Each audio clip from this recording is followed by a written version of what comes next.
Donald Trump telah memberlakukan perjanjian perdagangan di Eropa di mana Uni Eropa berkomitmen untuk membeli LNG, minyak, dan chief senilai 750 miliar dolar tanpa komitmen pembelian simetris dari Amerika Serikat. Sementara itu, Xi Jinping menyaksikan dengan kepuasan yang tak terselubung ketika konglomerat-konglomerat yang disubsidi pemerintahnya menyingkirkan persaingan Eropa, mulai dari baterai, turbin angin, hingga mobil. Bahkan Qatar, negara gurun yang kecil, menunjukkan kepada Eropa bahwa satu surat peringatan saja sudah cukup untuk membuat Brussel mulai mengingkari prinsip-prinsipnya. Dahulu, Kekaisaran Inggris akan mengirim seluruh armada kapal perang dari Portsmouth untuk memaksa seorang emir yang keras kepala untuk menyerah. Sekarang, kita hanya bisa menunjukkan kepasrahan. Apa yang terjadi dengan Eropa yang pernah mendiktekan syarat-syarat kepada dunia? Bagaimana mungkin kesepakatan hijau, sebuah proyek yang diciptakan oleh 32.000 birokrat Brussel yang seharusnya menjadikan Uni Eropa sebagai pemimpin abad ke-21, telah menjadi instrumen penindasan ekonominya? Sampai sejauh mana penduduk Wolfsburg, salah satu kota terkaya di Eropa dan jantung kawasan industri utamanya, tiba-tiba takut akan masa depan mereka dan menjual rumah mereka secara massal? Bagaimana Eropa menjadi pasar kolonial bagi negara adidaya?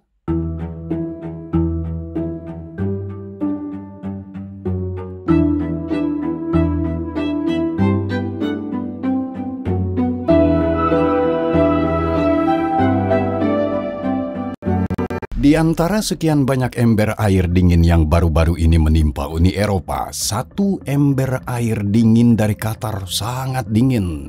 Negeri kecil namun berpengaruh ini telah menyatakan penolakannya terhadap arahan CSDDD Uni Eropa, salah satu pilar kesepakatan hijau yang bertujuan menjadikan Eropa netral iklim pada tahun 2050. Apa maksudnya?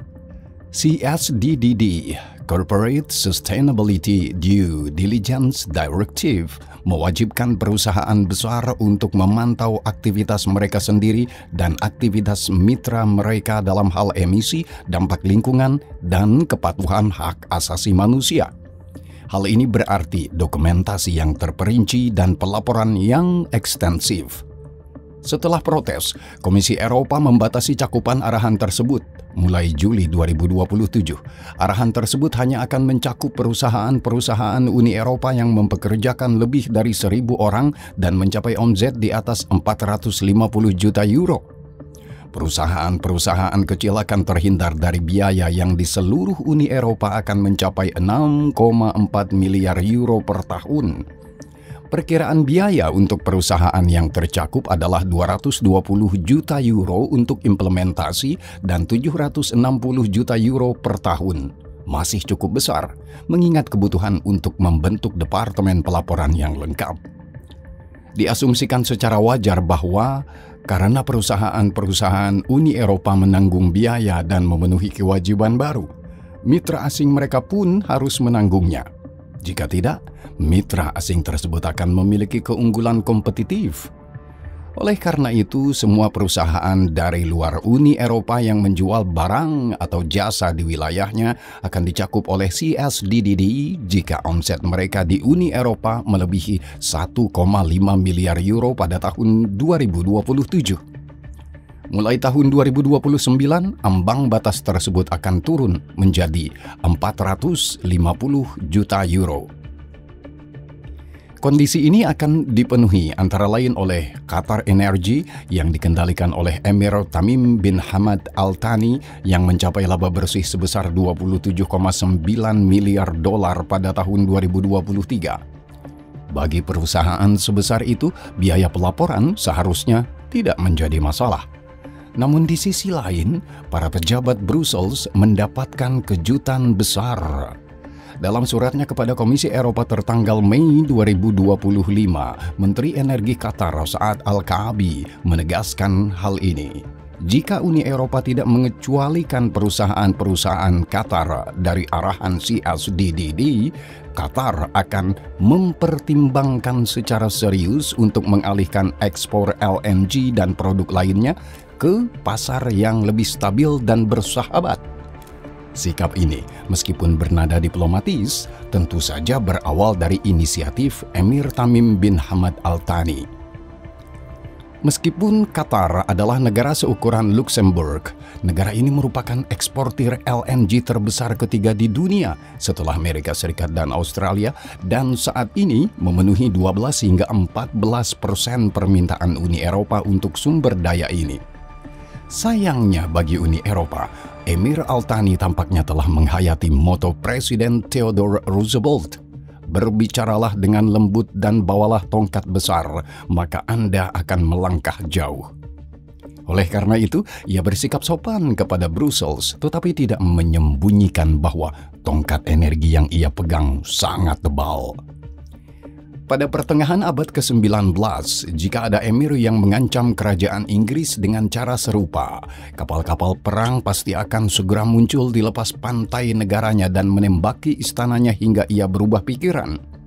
Kini, Komisi Eropa yang mengetahui apa arti embargo Qatar terhadap pengiriman LNG menanggapi bahwa antara lain penyederhanaan peraturan dan penundaan berlakunya peraturan tersebut hingga pertengahan 2028 direncanakan. Sang emir dengan sopan mengakui informasi tersebut tetapi tidak menurunkan tongkatnya. Insiden Qatar hanyalah awal kecil dari apa yang menanti Uni Eropa dan kesepakatan hijaunya. Asumsi-asumsi yang dibuat didasarkan pada fondasi yang cacat.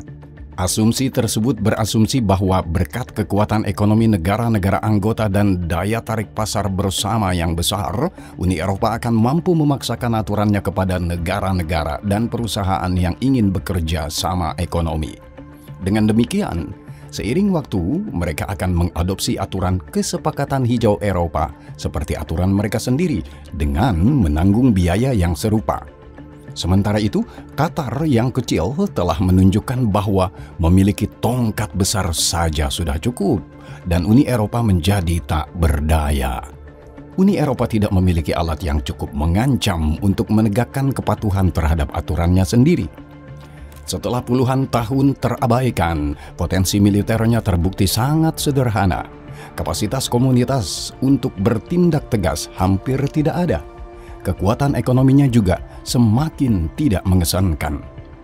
Jika ini yang terjadi ketika kepentingan Uni Eropa berbenturan dengan kepentingan satu emirat, apa yang bisa kita harapkan ketika terjadi konflik berkepanjangan dengan Tiongkok dan Amerika Serikat? Lagi pula, para pemimpin negara adidaya ini memiliki beragam alat ampuh yang dapat mereka gunakan dan tidak rela membiarkan ekonomi negara mereka menanggung biaya kesepakatan hijau Eropa, terutama ketika mereka dapat meraup keuntungan murni darinya. Salah satu karakteristik utama struktur birokrasi yang besar adalah inersia. Ketika struktur semacam itu ditugaskan untuk melaksanakan tugas-tugas dan aktivitas birokrasi yang rumit, seperti mengembangkan arahan, peraturan, dan pedoman yang berurutan, akan sangat sulit untuk mengubah apapun. Dengan lebih dari 32.000 pejabat, Komisi Eropa telah menciptakan salah satu aparatur birokrasi terbesar dan tercanggih dalam sejarah manusia. Pada akhir 2019, aparatur ini ditugaskan untuk menerapkan konsep Green Deal di Uni Eropa. Tujuan strategi ini adalah untuk membantu transformasi Uni Eropa menjadi ekonomi modern, hemat sumber daya, dan kompetitif yang akan mencapai emisi gas rumah kaca nol bersih pada tahun 2050. Demikian mandat strategi yang dikembangkan oleh Komisi Eropa. Alat utama transformasi ini adalah arahan Uni Eropa. Meskipun arahan-arahan tersebut telah dinilai seperti dalam laporan Mario Draghi, misalnya, sistem ini berjuang melawan inersianya sendiri. Semakin besar aparat birokrasi dan semakin sempurna regulasi yang dihasilkannya, semakin kuat pula sistem tersebut dan semakin sulit untuk membuat perubahan radikal terhadap arah yang telah dipilih. Buktinya, pada Juli 2025, Komisi Eropa mengajukan rancangan amandemen Undang-Undang Iklim. Amandemen ini mengasumsikan bahwa pada tahun 2040, negara-negara anggota akan mengurangi emisi karbon dioksida sebesar 90% dibanding tingkat emisi tahun 1990. Langkah baru komisi ini merupakan hasil dari keyakinan yang semakin kuat bahwa target pengurangan emisi sebesar 55% pada tahun 2030 yang tercantum dalam Undang-Undang Iklim Uni Eropa tidak akan tercapai. Menurut perkiraan Badan Lingkungan Eropa, penurunan tersebut akan mendekati 43%. Perbedaannya adalah 12 poin persentase. Sebagai tanggapan, mesin birokrasi telah memutuskan untuk mempercepat dengan harapan bahwa seiring waktu, statistik akan bertambah dan netralitas iklim akan benar-benar tercapai pada tahun 2050. Dalam sebuah komunikasi tertanggal 2 Juli 2025, Komisi memastikan bahwa rencana baru tersebut dibangun berdasarkan target yang ada tetapi mengasumsikan metode yang lebih pragmatis dan fleksibel untuk mencapainya. Apa artinya ini dalam praktik? Untuk berjaga-jaga, rencana B telah disiapkan.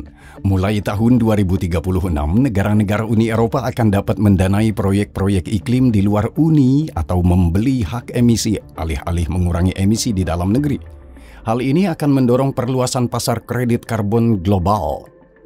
Dalam praktiknya, ini berarti negara-negara Uni Eropa akan membayar hak emisi karbon dioksida ke negara-negara di mana sektor industri, energi, atau otomotif hampir tidak ada, terutama negara-negara Afrika. Meskipun ini masih berupa draft, dapat diasumsikan bahwa mesin birokrasi Uni Eropa yang digerakkan oleh inersia akan berusaha keras untuk menerapkannya. Oleh karena itu, kita memiliki aparatur birokrasi yang besar dan tidak mampu merespons dengan cepat atau bertindak fleksibel. Dan memprogram ulang aparatur tersebut untuk menerapkan strategi yang benar-benar baru membutuhkan konsensus bertahun-tahun di Dewan Eropa. Hal ini sulit dicapai karena banyaknya kepentingan yang saling bertentangan. Karena pemrograman ulang birokrasi Uni Eropa yang cepat tidaklah realistis, satu-satunya pilihan adalah melawan inersia dengan mengoreksi kesepakatan hijau sehingga transformasi besar berakhir dengan keberhasilan, bukan bencana. Dalam komunikasinya tertanggal 2 Juli 2025, Komisi mengumumkan bahwa proposal baru tersebut konsisten dengan kompas daya saing Uni Eropa, kesepakatan industri bersih, dan rencana aksi energi terjangkau. Ini bukan kebetulan, tujuannya adalah untuk menunjukkan bahwa Komisi memegang kendali dan mendukung industri, daya saing, dan dekarbonisasi. Secara resmi, semuanya terkendali. Namun, akan lebih bijaksana untuk menyatakan keprihatinan sekarang, sebelum terlambat, tidak hanya untuk menyelamatkan kesepakatan hijau, tetapi juga Uni Eropa itu sendiri. Kesepakatan Hijau Eropa mengukur keberhasilan semata-mata melalui prisma pengurangan emisi karbon dioksida. Semua tindakan telah tunduk pada prinsip utama ini, bukan sekedar tujuan, melainkan sebuah gagasan yang mendefinisikan keseluruhan strategi. Sementara itu, para pesaing global Uni Eropa seperti Amerika Serikat dan Tiongkok dipandu oleh indikator yang jauh lebih sederhana, jumlah keberhasilan, ekonomi, dan politik. Selama Amerika Serikat mempromosikan transformasi serupa, persaingan relatif seimbang. Namun, setelah kemenangan Donald Trump pada pemilu 2024, segalanya berubah. Kami tidak akan menyabotase industri kami sendiri sementara Tiongkok mencemari lingkungan, tegasnya melancarkan serangan. Pada Januari 2025, ia menarik Amerika Serikat dari Perjanjian Paris, mengabaikan target emisi karbon dioksida yang ditetapkan oleh pemerintahan Biden. Selama beberapa bulan berikutnya, ia menghapus subsidi untuk industri hijau, dimulai dengan mobil listrik. Kemudian pada bulan Juli, ia menandatangani Undang-Undang One Big Beautiful Bill yang menghapus subsidi untuk energi angin dan surya. Beberapa hari kemudian, Kepala IPA Lee Zeldin mengumumkan bahwa perubahan iklim tidak lagi menjadi ancaman bagi kesehatan masyarakat. Hal ini melemahkan dasar hukum pembatasan emisi dan mengumumkan berakhirnya regulasi yang merugikan konsumen dan industri. Hanya waktu yang akan membuktikan apakah Trump akan berhasil, tetapi tindakannya sudah merupakan pukulan bagi Uni Eropa. Dalam beberapa bulan, Amerika Serikat telah menolak semua prinsip kesepakatan hijau yang mengikat Uni Eropa pada perekonomiannya sendiri. Namun, Washington tidak berhenti di situ. Trump mengacungkan tongkat besar Rooseveltian dan mulai mengancam para birokrat Brussels. Tongkat yang dimaksud adalah tarif. Donald Trump memimpin negosiasi dengan caranya yang biasa, berulang kali mengumumkan kenaikan tarif minimal 30% dengan beberapa barang dikenakan tarif yang bahkan lebih tinggi. Pada akhirnya, kesepakatan awal menghasilkan tarif dasar sebesar 15% di kedua belah pihak, serta penetapan kuota ekspor untuk produk baja, aluminium, dan tembaga. Beberapa produk termasuk suku cadang dan peralatan pesawat terbang, bahan kimia tertentu, obat generik, peralatan produksi semikonduktor, dan bahan baku penting tertentu dibebaskan dari tarif di kedua belah pihak. Perjanjian yang ditandatangani pada 27 Juli 2025 oleh Presiden Komisi Eropa Ursula von der Leyen dan Presiden Donald Trump ini juga mencakup manfaat signifikan bagi Amerika Serikat. Menurut situs web Komisi Eropa, Uni Eropa telah berkomitmen untuk membeli kuota gas alam cair atau LNG, minyak mentah, dan produk energi nuklir senilai 750 miliar dolar atau sekitar 618 miliar euro dari pemasok Amerika selama 3 tahun yang akan berkontribusi untuk menggantikan gas dan minyak Rusia di pasar Uni Eropa. Selain itu, Uni Eropa telah berjanji untuk membeli chip senilai 40 miliar euro. Komisi Eropa juga berjanji mempromosikan dan memfasilitasi investasi bersama di kedua sisi Atlantik. Perusahaan-perusahaan Uni Eropa telah menyatakan minatnya untuk berinvestasi setidaknya 600 miliar dolar atau sekitar 550 miliar euro di berbagai sektor di Amerika Serikat pada tahun 2029. Singkatnya, sebelum perjanjian ditandatangani, tarif dasar Uni Eropa untuk barang-barang dari industri utama Amerika Serikat adalah 10%. Di Amerika Serikat tarifnya 2,5%. Sekarang tarifnya masing-masing menjadi 0% untuk barang-barang Amerika dan 15% untuk barang-barang Uni Eropa. Selain itu, tidak ada komitmen terkait pembelian atau investasi bahan bakar. Saat ini, seiring dengan penghapusan pembatasan dan biaya terkait Green Deal, entitas ekonomi Amerika Serikat akan diuntungkan dari tarif Uni Eropa yang tidak lagi 4 kali lebih tinggi daripada tarif Amerika. Ditambah lagi, sekitar 1 triliun dolar modal akan mengalir dari Eropa ke Amerika Serikat melalui pembelian dan investasi bahan bakar cair. Hal ini akan membuat perusahaan-perusahaan Amerika semakin efisien dalam menembus pasar Eropa yang masih makmur. Hal ini hanya dapat digambarkan sebagai tindakan penghormatan di mana pihak yang lebih kuat dengan persenjataan tongkatnya mendiktekan persyaratan kepada pihak yang lebih lemah. Donald Trump gemar menggelar pertunjukan spektakuler, sementara Presiden Tiongkok Xi Jinping tampaknya mewujudkan pepatah favorit Kanselir Angela Merkel. Menurut para penulis biografinya, pepatah itu adalah, yang lemah banyak bicara, sementara yang kuat sejati berjalan dengan jinjit. Namun, ini bukan berarti ia menolak gagasan untuk memadukan kesopanan dengan pendirian yang tegas. Pada KTT Tiongkok Uni Eropa tanggal 25 Juli 2025, Ursula von der Leyen dan Antonio Costa mendesak Xi Jinping untuk mengajukan rencana pengurangan emisi yang ambisius pada tahun 2035 dan bergabung dengan komitmen metana global. Namun, Xi mengabaikan seruan tersebut dan malah menyerukan agar pasar dibuka dan pembatasan terhadap perusahaan Tiongkok dihentikan. Sebagaimana yang beliau nyatakan, daya saing bukanlah tentang membangun tembok dan hambatan, memutus rantai pasokan mengarah pada isolasi. Dialog ini paling mencerminkan keprihatinan bersama.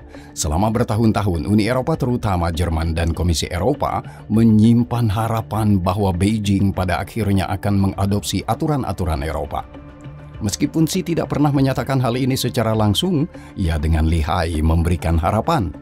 Tiongkok bergabung dengan Perjanjian Paris, dan Xi mengumumkan netralitas iklim pada tahun 2060, tepat setelah Uni Eropa.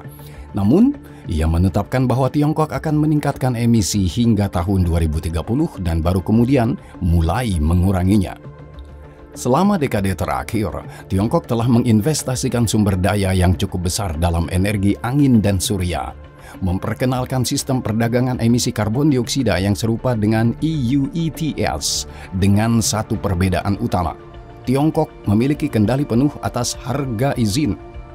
Meskipun 1 ton karbon dioksida berharga hingga 100 euro di Uni Eropa pada tahun 2023, di Tiongkok harganya hanya 14 dolar dan kemudian turun di bawah 10 dolar. Tiongkok bertindak serupa di bidang transformasi hijau lainnya, meminimalkan biayanya sendiri dan memanfaatkan inisiatif Eropa untuk menghasilkan keuntungan. Dengan cara ini, Tiongkok secara efektif mendukung perusahaan-perusahaannya sendiri yang kemudian menjadi pemimpin global dalam produksi baterai, panel surya, turbin angin, dan mobil listrik, seringkali dengan mengorbankan pesaing Uni Eropa yang mereka dorong hingga bangkrut. Tindakan-tindakan tersebut memperkuat posisi Tiongkok sebagai pabrik dunia dengan pertumbuhan yang berbasis ekspor. Pada tahun 2024, defisit perdagangan Uni Eropa dengan Tiongkok mencapai rekor tertinggi sebesar 305 miliar euro. Produksi berlebih di pabrik-pabrik Tiongkok justru memperdalam kebutuhan akan ekspansi ekspor lebih lanjut. Bukan kebetulan bahwa pada tahun 2024, pemerintah Joe Biden mengenakan tarif lebih dari 100% pada mobil listrik Tiongkok dan Uni Eropa mengikutinya, meskipun dengan lebih hati-hati dengan mengenakan tarif variabel hingga 30%. Sementara itu, kelebihan produksi barang oleh Tiongkok mengancam stabilitas internal ekonomi domestik di seluruh dunia, dengan lebih dari 50 negara, termasuk negara-negara Uni Eropa, mengenakan tarif untuk membatasi ekspor dari Tiongkok. Namun, Beijing tidak menunjukkan tanda-tanda panik. Selama 1 dekade, Beijing secara sistematis mendiversifikasi ekspornya untuk menghindari ketergantungan pada Uni Eropa dan Amerika Serikat. Namun, selama KTT Beijing, Xi Jinping mengungkapkan ketakutan terbesarnya. Eropa akan mengikuti jejak Trump. Memang benar, setelah memulai perang dagang, Trump telah menurunkan tarif untuk Tiongkok dari 145% menjadi 30% untuk sementara. Sebuah langkah yang ditanggapi Beijing dengan menurunkan tarif dari 125% menjadi 10%. Namun demikian, menurut perkiraan Observatory of Economic Complexity, ekspor Tiongkok ke Amerika Serikat dapat turun sebesar 485 miliar dolar pada tahun 2027. Meskipun hal ini tidak akan menyebabkan ekonomi Tiongkok runtuh, hal itu pasti akan merusaknya secara signifikan dan mendorong Beijing untuk mengejar strategi ekspansi yang lebih agresif. Uni Eropa adalah pasar terkaya dan paling rentan, dan Xi juga memiliki tongkat besarnya dan bersedia mengacungkannya ke Eropa. Pada 4 Juni 2025, Komisi Eropa menyetujui 13 proyek yang bertujuan memastikan akses ke bahan baku strategis dari luar Uni Eropa.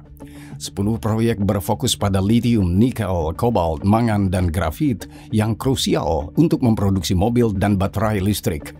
Proyek-proyek lainnya berfokus pada unsur tanah jarang. Namun, tindakan-tindakan ini tampaknya terlambat setidaknya 6 tahun. Tanpa bahan baku ini, implementasi kesepakatan hijau mustahil, dan tanpa logam tanah jarang, mustahil untuk memproduksi apapun saat ini, mulai dari ponsel pintar, drone, hingga jet tempur. Sementara itu, menurut data Eurostat tahun 2024, 46% logam tanah jarang yang diimpor ke Uni Eropa berasal dari Tiongkok, 26% dari Rusia, dan 20% dari Malaysia. Lebih lanjut, sebanyak 90% pemurnian logam-logam ini secara global dilakukan di Tiongkok. Beijing juga memasok 38% grafit, 96% magnesium, dan 73% gallium, bahan baku penting bagi industri. Oleh karena itu, Tiongkok dapat melumpuhkan produksi di Eropa hanya dengan memberlakukan embargo. Faktanya mereka telah menggunakan alat ini terhadap Amerika Serikat, dan beberapa minggu kemudian Donald Trump mencabut tarif 145%, menurunkannya menjadi 30%, dan mencari kompromi dengan Beijing. Uni Eropa memiliki basis bahan baku penting yang bahkan lebih miskin daripada Amerika Serikat, dan satu-satunya pertahanannya terhadap pemerasan Tiongkok adalah tarif. Namun, Beijing tidak menginginkan perang dagang. Cukup bagi mereka untuk mendapatkan keuntungan dari kesepakatan hijau Eropa tanpa hambatan sebagai pemasok utama produk dan teknologi tanpa tarif. Manfaat yang seharusnya dinikmati perusahaan-perusahaan Eropa kini justru dinikmati Tiongkok. Biaya transformasi ditanggung oleh masyarakat dan perusahaan Eropa tanpa kompensasi ekonomi apapun. Hal ini memungkinkan konglomerat Tiongkok untuk membiayai ekspansi ke sektor-sektor lain yang sedang dialami langsung oleh industri otomotif Eropa saat ini. Tahun 2024 merupakan tahun yang buruk bagi merek-merek Jerman yang semakin kehilangan pangsa pasar di Tiongkok. Pada Juli 2025, Volkswagen mengumumkan penutupan pabriknya yang berkapasitas 360.000 mobil per tahun di Nanjing. Perusahaan-perusahaan Uni Eropa kalah dalam perang harga dengan produsen Tiongkok yang disubsidi pemerintah, yang mobilnya, terutama mobil listrik, seringkali mengungguli kendaraan listrik Eropa. Namun, ini baru permulaan. Menghadapi kelebihan produksi, konglomerat Tiongkok mengalihkan perang ini ke pasar Uni Eropa, menggusur pemain lokal. Sementara itu, sektor otomotif merupakan fondasi ekonomi Uni Eropa. Sektor ini menyediakan sekitar 13 juta lapangan kerja dan menghasilkan sekitar 1 triliun euro dalam PDB per tahun, yang merupakan bagian signifikan dari 17 triliun euro PDB Uni Eropa. Runtuhnya industri otomotif di Eropa akan berdampak buruk dan masyarakat umum mulai menyadarinya. Bahkan pada Oktober 2024, Deutsche Welle melaporkan suasana suram di Wolfsburg, salah satu kota terkaya di Jerman, tempat hampir separuh penduduknya bekerja di Volkswagen. Orang-orang mengkhawatirkan masa depan mereka. Beberapa bahkan mempertimbangkan untuk menjual rumah mereka sebelum nilainya turun. Hampir tidak ada yang mau berbicara atau difoto, lapor jurnalis Deutsche Welle tersebut. Kekhawatiran ini beralasan, terutama jika dilihat secara lebih luas. Baik Amerika Serikat maupun Tiongkok telah menolak aturan ekonomi yang dipromosikan oleh Komisi Eropa.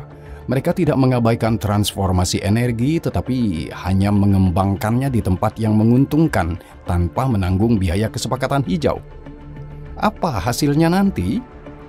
Emisi karbon dioksida di Amerika Serikat tetap menurun meskipun tanpa fanatisme ideologis. Menariknya, Tiongkok juga mencatat penurunan emisi karbon dioksida untuk pertama kalinya sejak pandemi pada tahun 2024. Kedua negara adidaya, Amerika Serikat dan Tiongkok, telah menegaskan bahwa mereka hanya akan bekerja sama dengan Uni Eropa dengan syarat mereka sendiri. Beijing dan Washington sedang mengatur hubungan mereka dengan Brussels untuk memaksimalkan keuntungan perusahaan mereka sendiri. Mereka memperlakukan Uni Eropa seperti kekuatan abad ke-19 memperlakukan koloni mereka sebagai pasar untuk barang-barang mereka, pasar kolonial. Analogi ini secara khusus menggambarkan situasi Tiongkok, karena telah mulai menghadapi krisis kelebihan produksi seperti yang pernah dialami oleh Kekaisaran Inggris.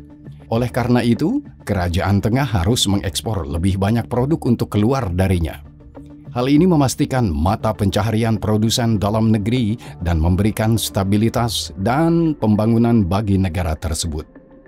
Berita terburuk bagi Uni Eropa adalah bahwa baik Donald Trump maupun Xi Jinping memiliki pengaruh yang cukup untuk memaksa blok tersebut tunduk. Uni Eropa sendiri tidak dapat mengembangkan strategi perlawanan yang terpadu dan efektif karena perbedaan kepentingan nasional yang secara cerdik dieksploitasi oleh kekuatan-kekuatan besar lainnya. Namun, terlepas dari kenyataan yang berubah, Brussels telah berpegang teguh pada kesepakatan hijau dan indikator sakral emisi karbon dioksidanya. Brussels memberlakukan pajak lebih lanjut seperti ETS2 dan berbagai pembatasan sambil mengandalkan tarif karbon CBAM dan perjanjian Mercosur sebagai perisai terhadap persaingan yang lebih murah dari negara-negara seperti Tiongkok, Amerika Serikat, dan India.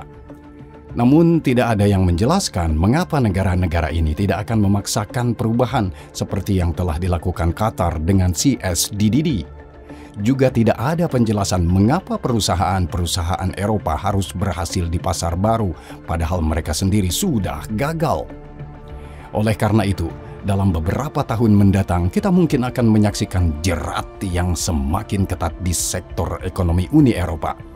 Penurunan pendapatan dan kenaikan biaya hidup yang didorong oleh prinsip-prinsip Green Deal akan menjadi bahan bakar politik bagi kelompok-kelompok populis dengan Partai Alternatif untuk Jerman, AFD di Jerman, Partai Rally Nasional Prancis, atau Konfederasi Polandia di garis depan. Kelompok-kelompok ini memiliki satu kesamaan, oposisi terhadap birokrasi Brussel dan keinginan untuk membangun kembali Uni Eropa atau bahkan meninggalkannya sama sekali seperti yang dilakukan Inggris. Maka, dengan membandingkan strategi Amerika Serikat dan Tiongkok dan mempertimbangkan potensi dampaknya terhadap politik internal negara-negara anggota, kita dapat membayangkan berakhirnya kesepakatan hijau. Diperlemah oleh ekspansi Tiongkok dan proteksionisme Amerika, Eropa akan semakin sulit menanggung beban transformasi yang membuatnya semakin rentan dan mahal. Dalam skenario terbaik, Komisi Eropa akan secara bertahap membongkar kesepakatan hijau melalui koreksi-koreksi yang berkelanjutan dan mengabaikan elemen-elemennya yang paling mahal. Dalam skenario terburuk, semuanya akan runtuh di bawah beban krisis dan pemberontakan oleh negara-negara yang berkuasa. Tidak hanya kebijakan iklim yang akan terancam, tetapi juga masa depan Uni Eropa secara keseluruhan. Jika Uni Eropa tidak mampu memenuhi dua fungsi utamanya, yaitu melindungi pasar bersama dan para produsennya, serta menjaga pergerakan bebas orang dan barang di dalam komunitas, maka ada sesuatu yang fundamental yang jelas tidak berfungsi. Hal ini berarti kegagalan memenuhi janji utama Uni Eropa untuk meningkatkan kesejahteraan dan keamanan warganya. Ini adalah bel peringatan yang sangat keras. Mungkin salah satu yang terakhir untuk apa yang boleh dibilang merupakan proyek politik transnasional terbaik dalam sejarah Eropa.